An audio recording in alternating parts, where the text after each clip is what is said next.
Assalamualaikum warahmatullahi wabarakatuh. Nama saya Azhari, NPM 1717051070.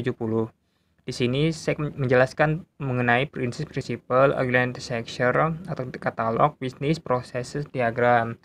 Pertama itu bisnis prinsipalnya. Dalam memperhatikan arsitektur bisnis perusahaan, dibangunlah arsitektur yang akan berorientasi pada layanan bisnis agar meningkatkan proses layanan bisnis. Yang kedua itu proses bisnis, kegiatan dan aturan bisnis harus dipahami dengan standar arsitektur bisnis perusahaan. Agar terhindar dari kesalahan pemahaman dalam proses bisnis, seluruh pegawai PT Fishfood harus memahami proses bisnis perusahaan. Pengembangan arsitektur bisnis harus berorientasi pada layanan. Kebijakan perusahaan harus dijalankan pada setiap divisi perusahaan agar setiap proses bisnis berjalan dengan lancar. Sistem informasi yang dikembangkan menyesuaikan dalam proses bisnis perusahaan yang berhubungan dengan arsitektur perusahaan. Nah, ini bagian dari bisnis prinsipalnya. Untuk selanjutnya, nah, organization atau aktor katalognya. Di mana organization ada boardnya, aktornya di mana direktur dan manajer umum. Untuk divisi keuangannya di situ ada manajer keuangan, administrasinya ada manajer administrasi, dan pegawai administrasi di mana divisi pemasarannya ada manajer pemasaran, pegawai pemasaran dan customer. Divisi pengadaan kita ada di situ manajer pengadaan dan asisten. Divisi pemeliharaannya ada manajer pemeliharaan, pegawai pemeliharaan. Divisi transportasi ada manajer transportasi dan pegawai transportasi. Selanjutnya itu mengenai bisnis proses diagramnya. Nah, ini pengadaan level 1 penerimaan pasokan ikan, di mana supplier itu memberikan pasokan ikan, lalu dia masuk ke distribusi transportasi mengambil pasokan ikan, dan divisi penerima dan mencatat ikan masuk dan mengawasi dan menerima laporan lalu selesai.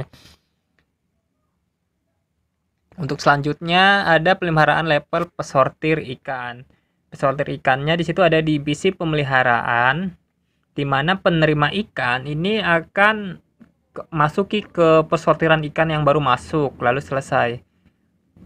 Peliharaan yang kedua, ini pemeliharaan ikan, di mana pemeliharaan ikan di situ ada divisi pemeliharaan, di mana ini perlu perawatan ikan, di mana masuk ke proses pemeliharaan ikan di penampungan, masuk lagi ke menerima laporan pemeliharaan, di mana dia di divisi pengadaan.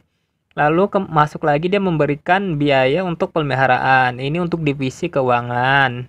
Dan kemudian untuk ke manajer, di mana dia mengawasi aktivitas pemeliharaan dan selesai. Untuk yang admin level untuk pengiriman ikan, di mana dia di divisi administrasi memulainya, lalu mempersiapkan dokumen untuk pemeliharaan ikan. Masuk dia ke divisi keuangan, memberikan pembayaran untuk pengiriman ikan, dan customernya dia menerima informasi pengiriman ikan, dan manajernya dia mengawasi dan menyetujui aktivitas pengiriman dan selesai. Ada pemasaran level 1, dia penjualan ikannya. Dan dia masuk ke divisi pemasaran, dia memberikan informasi ikan yang dijual dan menerima pesanan.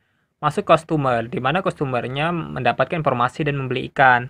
Lalu masuk ke divisi keuangan, divisi dia mengkonfirmasi pembayaran. Lalu divisi pengadaan masuk mencatat data pengiklan dan mengawasi dan menerima laporan penjualan. Masuk ke direktur, menerima semua laporan aktivitas penjualan. Dan selesai. Ada pengadaan ikan, di mana dia divisi pengadaan masuk mengelola, lalu dia divisi keuangan menerima PO, menerima manajernya, lalu supervisor melihat request order dan mengirim pasokan ikan, di mana direkturnya menerima semua laporan aktivitas pengadaan. Nah, ini untuk keuangannya, di mana divisi keuangan dia memulai lalu mengelola penggunaan uang, mencatat keuangan, dan yang manajernya mengawasi dan menerima laporan. Direkturnya menerima semua laporan aktivitas keuangan. Oke, terima kasih. Itu saja yang bisa saya sampaikan. Lebih dan kurangnya saya mohon maaf. Wassalamualaikum warahmatullahi wabarakatuh.